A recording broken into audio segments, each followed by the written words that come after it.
आकार पाहायला मिळालेला आहे। मुंबईसह पुणे असेल, नाशिक असेल, अनेक ठिकाणी पाऊस झालेला आहे। नक्की महाराष्ट्रात पाऊस कुठे कुठे झालाय, काय परिस्थिती होती, त्या संदर्भातल्या टॉप 9 बातम्या पाहूया। मुंबई, ठाणे, कोकणसह पुणे, कोल्हापूर आणि साताऱ्याला पावसाचा रेड अलर्ट। पुढील 24 तास राज्यासाठी महत्त्वाचे।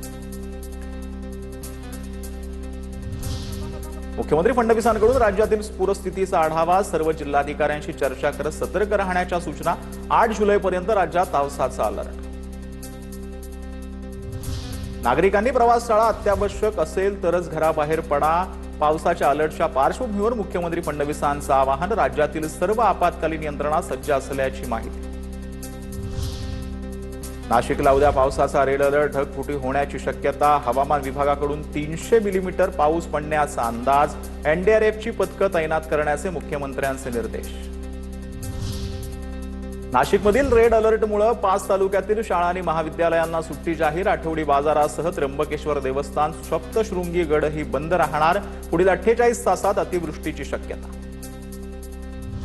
प्रशासन आणि हवामान विभागाच्या सूचनांचं पालन करा। अनावश्यक प्रवास टाळा। उपमुख्यमंत्री सुनेत्रा पवारांचं नागरिकांना काळजी घेण्याचं आवाहन। मुंबई पुणे मिसिंग लिंक वाहतुकीसाठी अखेर खुला। मुख्य बोगद्याच्या एंट्रीवरच मोठी दरड कोसळली होती। तब्बल 19 तासांनंतर मुंबई पुणे मिसिंग लिंकवरून वाहतूक पुन्हा सुरू। मिसिंग लिंक डिझाईन करणाऱ्या टीमकडे सुरक्षा ऑडिटची जबाबदारी। आयआयटी मुंबईच्या टीमकडे सुरक्षा ऑडिटची जबाबदारी। मातीचा ढिगारा हटवल्यानंतर ऑडिटच्या कामाला सुरुवात होणार। सरकारनं मिसिंग लिंक संदर्भात सर्व माहिती देणं गरजेचं। सरकार सुरक्षेचा विचार करत नाही। एका पावसात महाराष्ट्र पॅरालाइज। खासदार सुप्रिया सुळेंची मिसिंग लिंकवरून टीका। तर पावसामुळे वाहतुकीला ब्रेक लागलेला आहे, त्या संदर्भातल्या टॉप 9 बातम्या पाहूया। मुंबई गोवा महामार्ग सकाळपासून ठप्प। संतत पाऊस, मुसळधार पडणाऱ्या पावसामुळे महामार्गावर पाणी। नागुटणे जवळील चिकनी परिसरामध्ये महामार्ग पूर्णपणे पाण्याखाली, तर वाकण येथेही वाहतूक ठप्प। आंबा नदीच्या पुराचा मुंबई गोवा महामार्गाला फटका। अतिमुसळधार पावसाचा मुंबई पुणे एक्सप्रेसवेवरील वाहतुकीला मोठा फटका। एक्सप्रेसवेवर उर्से टोल नाका परिसरामध्ये मोठ्या प्रमाणात पाण्याचा प्रवाह आणि दगडमाती आल्यानं काही काळ वाहतूक ठप्प। पुण्याहून मुंबईकडे येणाऱ्या वाहतुकीवर परिणाम। खालापूर टोल नाक्याजवळ फूड मॉलमध्येही पाणी। पुणे मुंबई एसटी सेवा पुढील आदेशापर्यंत बंद। महामार्गावर दरड कोसळल्याच्या घटना आणि काही ठिकाणी पाणी साचल्याने एसटी प्रशासनाचा निर्णय। मुसळधार पावसामुळे मुंबई पुण्या दरम्यानची रेल्वे वाहतूक ठप्प। मंकी हिल, खंडाळा आणि ठाकूरवाडीजवळ दरड कोसळल्यानं 17 गाड्या रद्द, तर 31 गाड्यांचे मार्ग बदलले। रेल्वे मार्ग दुरुस्तीचं काम सुरू असल्याची माहिती। रत्नागिरीतील कशेडी घाटातील नव्या मार्गावर दरड कोसळली। जेसीबीच्या सहाय्यानं मलबा हटवला। 12 तासांनी एक लाईन सुरू। दरड कोसळल्यानंतर वरण घाट 31 ऑगस्ट पर्यंत बंद। भोर महाड या मार्गावरील घाट बंद ठेवण्याचे आदेश। जिल्हाधिकारी जितेंद्र डुड्डींचे आदेश। पावसाळ्याच्या काळामध्ये दरडी कोसळत असल्यामुळे निर्णय, तर वरण घाट एका टेम्पोवरती दरड कोसळल्याची घटना घडली। नालासोपारा रेल्वे ट्रॅक अद्यापही पाण्याखाली आहे। रेल्वे रुळावर मोठ्या प्रमाणात पाणी साचल्यानं रेल्वे सेवा ठप्प आहे। पश्चिम रेल्वेची सेवा फक्त वसईपर्यंत सुरू आहे। प्रवाशांचे हाल पाहायला मिळतात।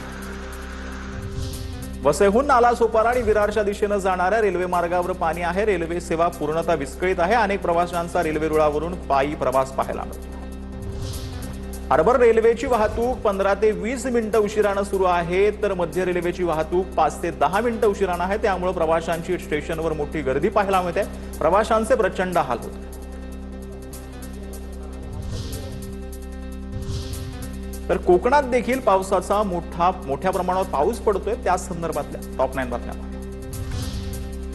रेड अलर्टच्या पार्श्वभूमीवर रत्नागिरी जिल्ह्यातील सर्व शाळा आणि महाविद्यालयांना उद्या सुट्टी जाहीर करण्यात आली आहे। जिल्ह्यात मुसळधार आणि अतिमुसळधार पावसाचा इशारा देण्यात आला।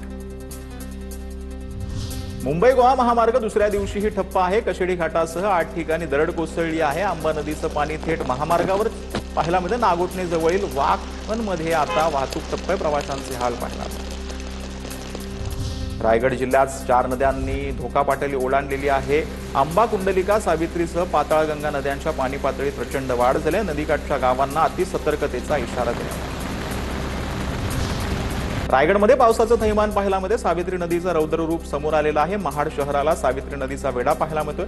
सावित्री नदीच्या पुरात दादली दस्तुरी पूल पाण्याखाली गेलाय। सावित्रीच्या पाणी पातळीमध्ये मोठी वाढ झाली। रायगडच्या महाडमध्ये पावसाचा हाहाकार। दस्तुरी नाका क्रांती स्तंभ परिसरामध्ये 2 ते 3 फूट पाणी आहे। दरम्यान रुग्णालयातील रुग्णांना सुरक्षित ठिकाणी हलवण्यासाठी मदतकार्य सुरू आहे। एनडीआरएफचे जवान घटनास्थळी दाखल झाले। नागोठणे शहरामध्ये आंबा नदीचं पाणी शिरलेलं आहे। कोळीवाडा एसटी स्टँड आणि बाजारपेठ परिसर जलमय झाला। अनेक घरांमध्ये पाणी शिरल्यानं प्रशासन अलर्ट मोडवर आहे। सतर्कतेचा इशारा देण्यात आला। पेन तालुक्यातील अंतोरे गाव जलमय झालंय। अनेक घरांमध्ये शिरलं पुण्यात पुराचं पाणी शिरलेलं आहे। स्थानिकांचं मोठं नुकसान झालंय। पाण्याचा वाढता प्रवाह पाहता नागरिकांनी काळजी घ्यावी, प्रशासनानं आवाहन केलं। रायगड जिल्ह्यातील कर्जत तालुक्यातल्या पळसदरी ठाकूरवाडीमध्ये दरड कोसळून 5 वाहनांचं नुकसान झालंय। 2 चारचाकी आणि 3 दुचाकी वाहनं मलब्याखाली आहेत। जीवितहानी नाही। महाड शहराला पुराचा विळखा पडलेला आहे। वाहने पुराच्या पाण्यापासून सुरक्षित राहावीत यासाठी नागरिकांकडून महामार्गाच्या बाजूने वाहनांचं पार्किंग होतंय। मोठ्या संख्येने दुचाकी आणि 4 चाकी वाहनं महामार्गावर पार्क करण्यात आली।